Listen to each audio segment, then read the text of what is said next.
Hello again.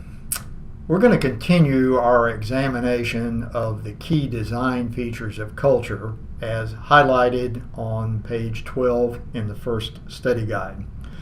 One thing that I did want to mention as a way of essentially wrapping up our look at culture being generally interrelated, one of the things that causes the various parts and elements of a culture to kind of chafe and grind up against one another that I did not mention in the previous lesson is what is sometimes referred to as the difference between the ideal versus the actual or the real culture.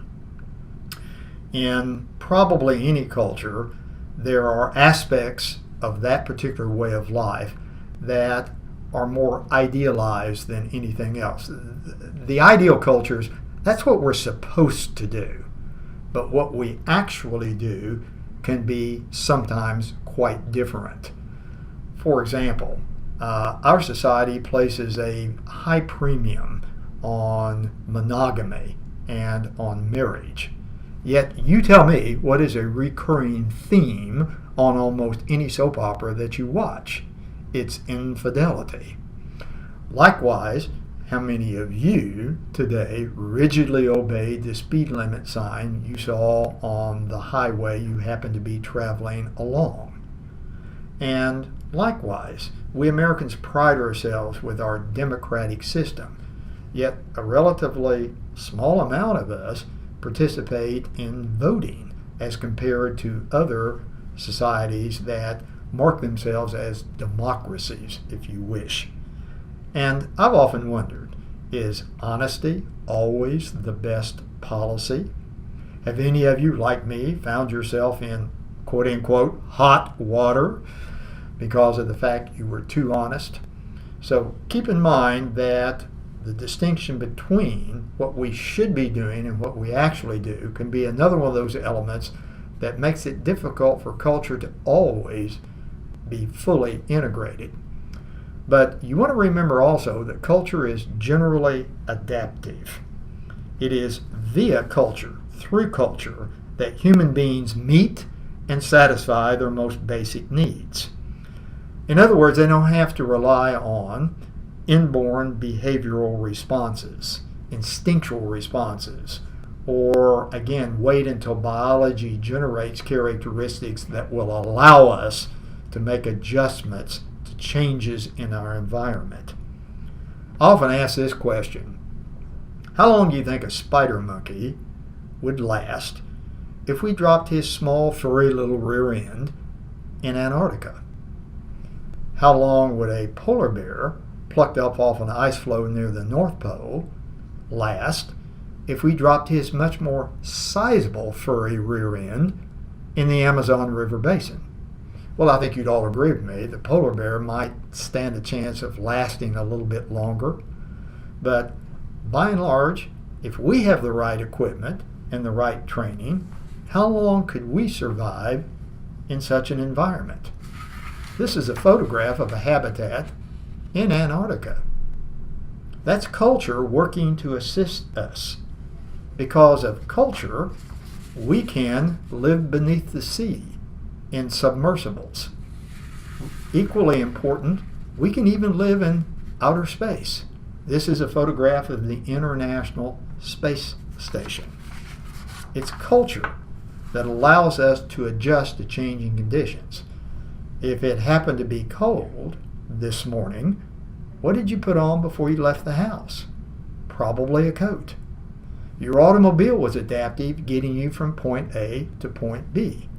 Now, it's important to remember that culture is never perfectly adaptive. As a matter of fact, it can sometimes be maladaptive.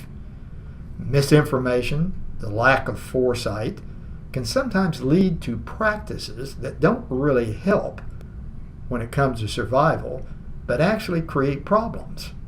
Uncontrolled strip mining has ruined various environments in the United States, along with unrestrained logging and fishing. Sometimes as well, we humans create systems that can be quite maladaptive when it comes to other human beings.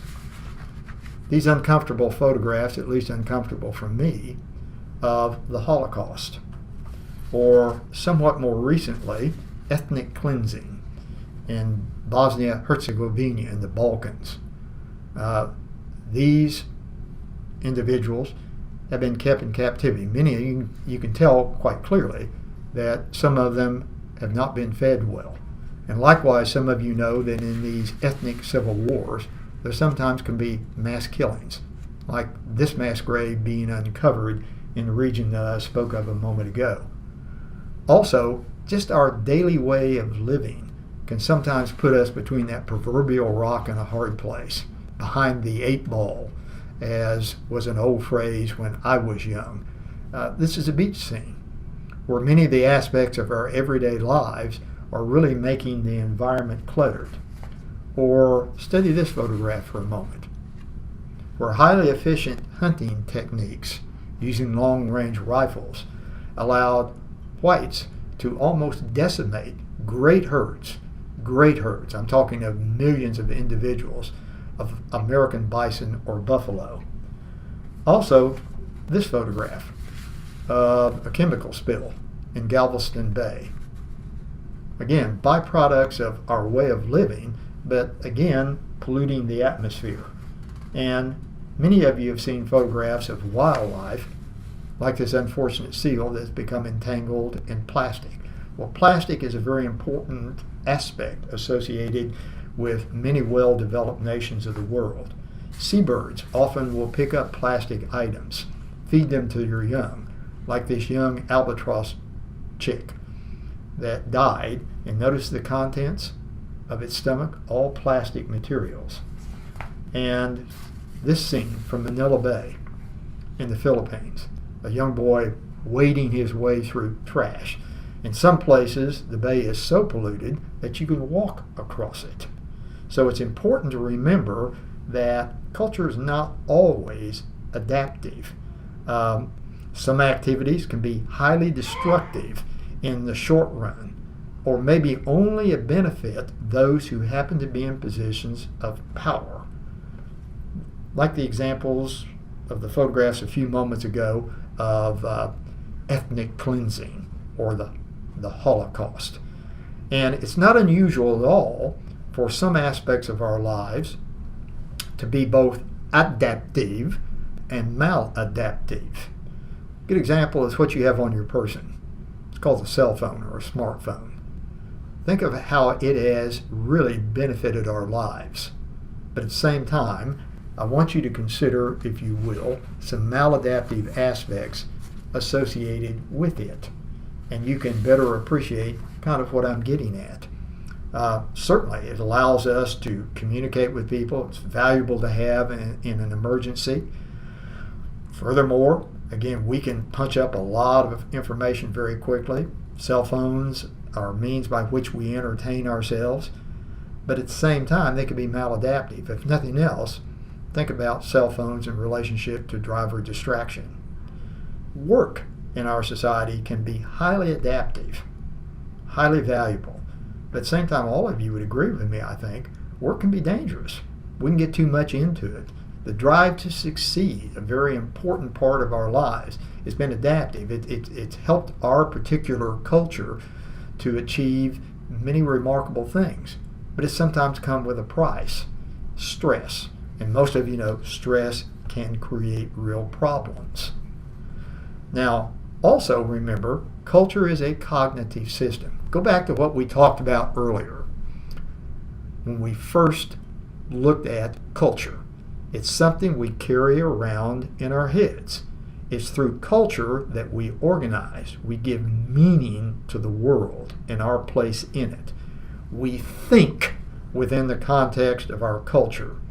And the culture we're part of influences how we perceive, how we interpret, how we react to the world. It's that we use to distinguish between what's real and isn't real, what's unnatural and what's natural. Now, we all try to make sense of what goes on around us, and we do this through the lenses of our culture. It applies to the natural world, the plants, the animals that make it up, what is their place within the universe itself? What is their place in relationship to human beings? It relates also to the social world.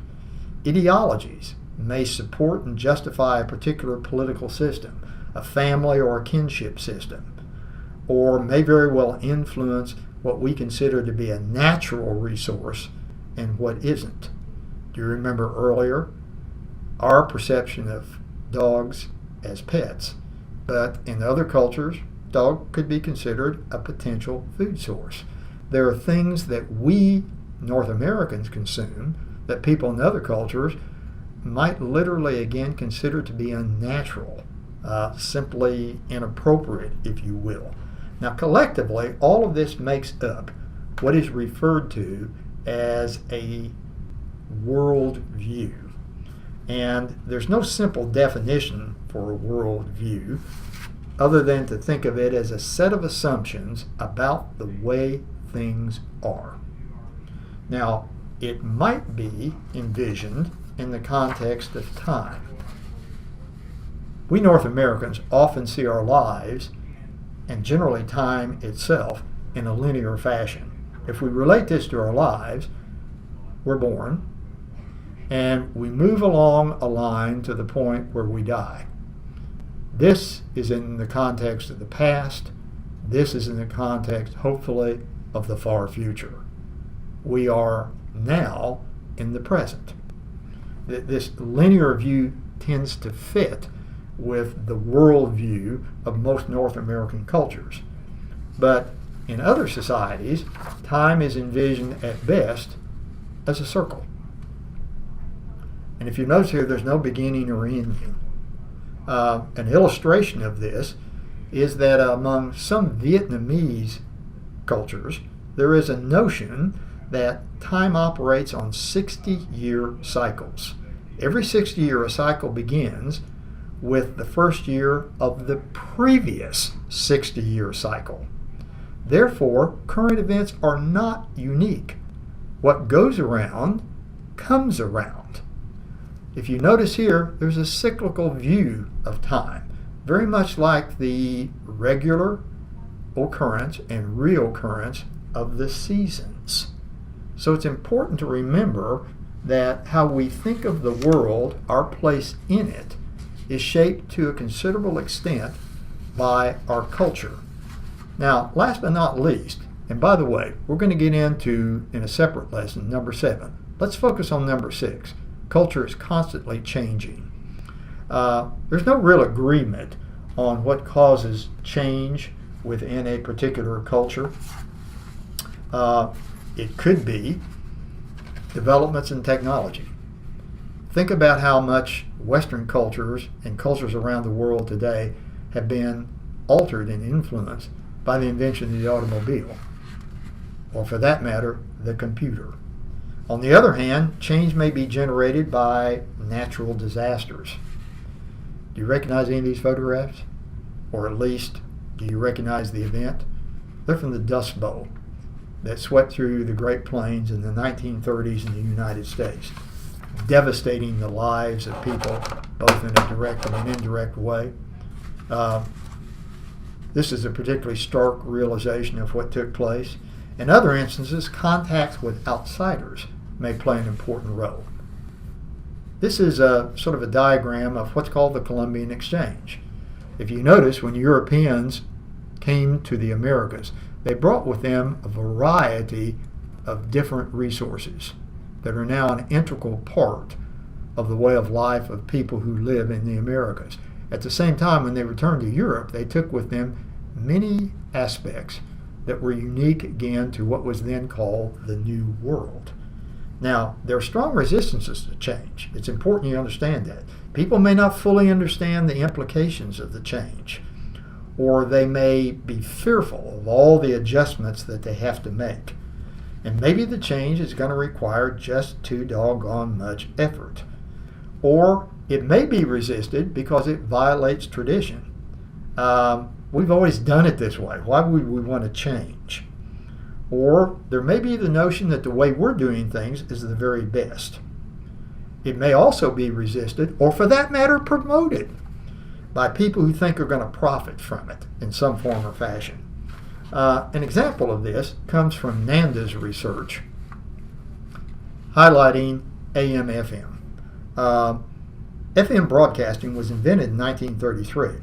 It was clearly superior when it came to sound quality. It was less susceptible to interference and static, but it was strongly opposed by CBS, NBC, and RCA, powerful corporations that had heavily invested in AM technology.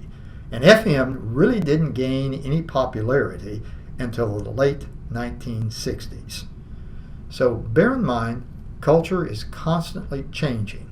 It never changes at exactly the same rate or in the same way.